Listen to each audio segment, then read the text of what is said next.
Hola, ¿cómo están? Bienvenidos y bienvenidas a mi canal Las Críticas de Daniel. Hoy me voy a referir a la serie The Deuce que se emite por HBO Max.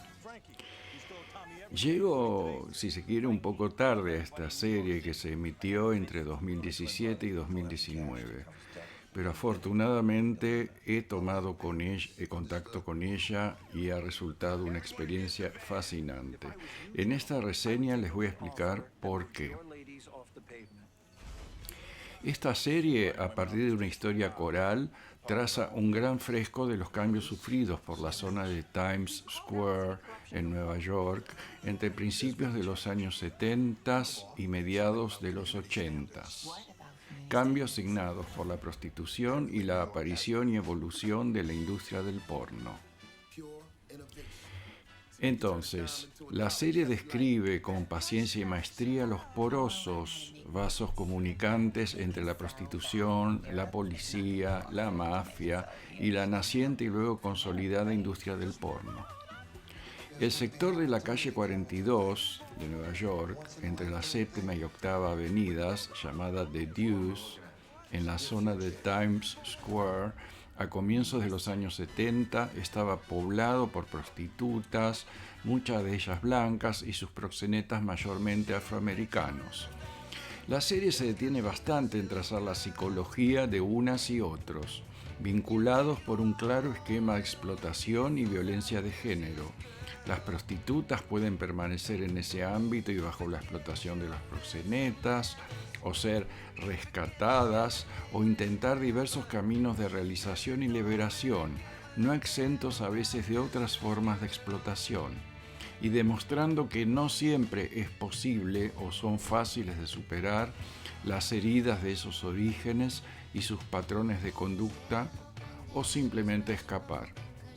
A su vez, el relato establece un contraste entre esas trabajadoras sexuales con proxenetas y Candy, la prostituta encarnada por Maggie Gyllenhaal, que actuaba de manera independiente y que buscará despegar de esa actividad.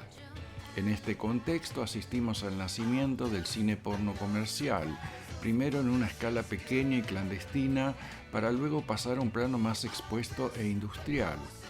Algunas de las prostitutas comienzan a diversificarse, reciclándose total o parcialmente como actrices porno. La mafia también empieza a aprenderse del negocio del porno, mientras también abre y obtiene sus sobres de dinero en diversos bares y espacios que abre y donde se juega y se venden y consumen drogas.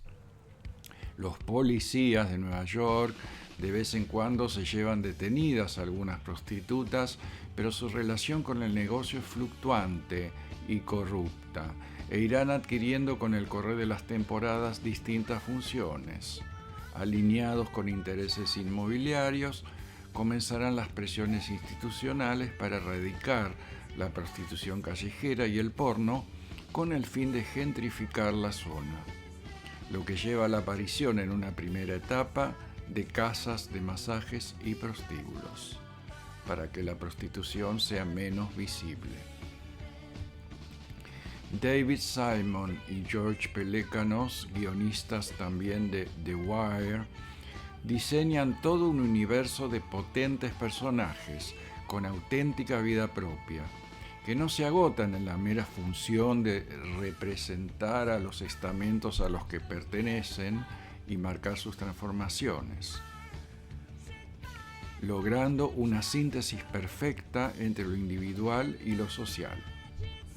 Todos pintan un cuadro vivo de ese sector de la ciudad de Nueva York, un universo que, como esbocé más arriba, entonces incluye prostitutas, proxenetas, mafiosos, policías, funcionarios, dueños de bares, bartenders, actrices, realizadores y realizadoras de cine porno, gays asumidos y gays tapados, periodistas, universitarias, gestores de salud y militantes. La serie se toma su tiempo para describir a sus personajes. particularmente los capítulos iniciales son ciertamente morosos. Sus vínculos y sus circunstancias. Son sus dichos y sus actos los que hablan por ellos, los que establecen sus particulares miradas sobre sus propios roles. Por eso la serie se abstiene de caer en el moralismo, aunque su mirada ética es clara. Varios personajes cambian y evolucionan de maneras sorprendentes. Gracias a esos tiempos que se toma el relato, nunca nos sentiremos apabullados por la cantidad de personajes y podremos individualizarlos casi siempre sin confundirnos. Sus historias pueden no cruzarse o confluir ocasionalmente, sobre todo en puntos de encuentro como el bar High Hat, pero su entramado pinta un cuadro vivo de ese sector y de toda una época de la ciudad de Nueva York. Algunos personajes desaparecen y algunos reaparecen de una manera impensada. Algunos no se salvan de un destino trágico y sus muertes, ocurridas y presentadas de muy diversas maneras, golpean al espectador como un mazazo, aun en el caso de personajes secundarios. Y eso ocurre porque The Deuce logra que conectemos intensamente con todos ellos, ya sea porque los amemos, aún con sus grises y ambigüedades, o detestemos, como me pasó con algunos proxenetas. Todos los personajes alternando entre la calle, cuartuchos de hotel, los ámbitos del naciente porno, prostíbulos y sets, y los tragos, la cocaína y los bailes en los bares como puntos de encuentro, bares que se erigen como zonas de socialización, como zonas francas que establecen una tregua de todas las luchas que se están librando.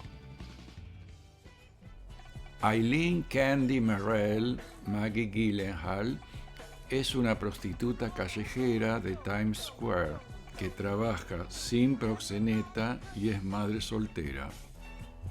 Tiene un espíritu emprendedor y curioso y se ve atraída por la incipiente industria de la pornografía como una oportunidad para dejar las calles e incluso como un medio de realización personal desde una perspectiva feminista, más espontánea que aprendida. En un papel muy expuesto, Gyllenhaal nos brinda un personaje cautivante y una actuación extraordinaria, que incluye por lo menos 3 o 4 escenas de antología inolvidables, que acaso rescate en una video reseña de mi podcast Zona Spoiler. Vincent y Frank Martino, ambos personajes a cargo de James Franco, son 2 hermanos gemelos de Brooklyn que operan en Times Square.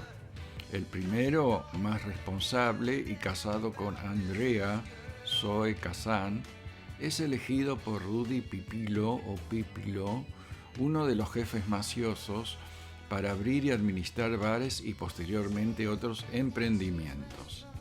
Esta relación de Vincent, o Vinny, como le dicen, con la mafia, relación tan directa como lateral, a medias asumida, es uno de los aspectos más interesantes de la serie, que se reproduce en su mirada sobre otros negocios non santos donde también está metida la mafia.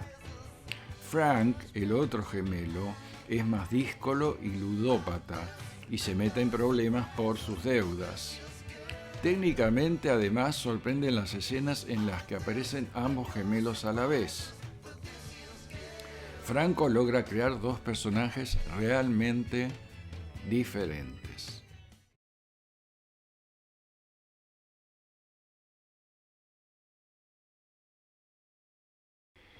La serie tiene un comienzo moroso, justamente se toma su tiempo, como dije antes, para diseñar a sus personajes, sus vínculos y sus circunstancias dentro de un contexto. The Deuce es siempre realista, puede ser oscura y hasta muy dura, pero solo resulta sórdida cuando es estrictamente necesario y exhibe una gran franqueza sexual. Tratándose de una serie sobre el surgimiento de la industria del porno, No podía ser de otra manera, aunque los desnudos no se limitan a esos ámbitos. Con el correr de los capítulos, casi todos de alrededor de 1 hora, y temporadas, las escenas se van volviendo más cortas y el montaje más ágil, pero siempre con un tempo que permite respirar a sus personajes. Siempre admiraré esta habilidad de algunos realizadores para montar en paralelo y con fluidez varias historias, manteniendo la relevancia de todas, y sin que se sientan como que son saltos que no tienen nada que ver. Toda la narración se desarrolla en una línea de tiempo lineal, sin flashbacks. El pasado puede irrumpir a través del propio relato del personaje o de la aparición de otro vinculado a ese pasado. Sí hay algunas elipsis. Las principales son los saltos temporales entre las temporadas. La reconstrucción de época es notable.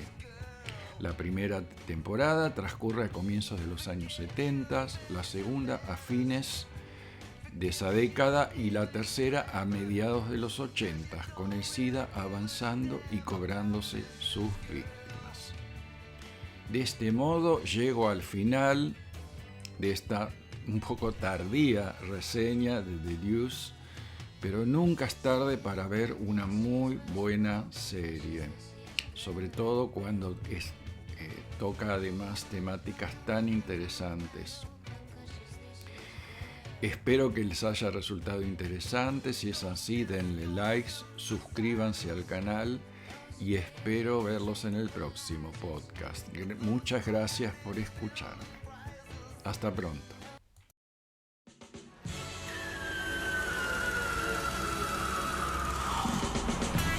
Scary world out here, babe. Thoroughbred like you, we would own this damn street. I'm gonna keep what I earn. I don't need you. I don't need anybody else to hold my money for me. Frankie, you still owe Tommy everything, including today's fee. Frankie, he owes everybody in New York City. My name's Vincent. My twin brother. We don't have the cash to cover his debt. We gotta get it and deliver. No late payments. Understood. Everyone against the van. If I was you, gentlemen, I would take any offer that moved your ladies off the pavement. Been running women off the streets for a while now. The parlors are all paying us. But it's not news. We've called out city corruption before. There's been a change. In the law, something about community standards. What about community standards? Apparently, New York has none. Pure innovation. See, we can turn a dime into a dollar just like that. I want to learn how to make movies. If they can sell that in Europe, it's not going to be long before we can make and sell it here. How do you know? It's America, right? Just move on up. There's going to be an opportunity coming your way. A once-in-a-lifetime thing. So what am I looking at? Your future. When do we start?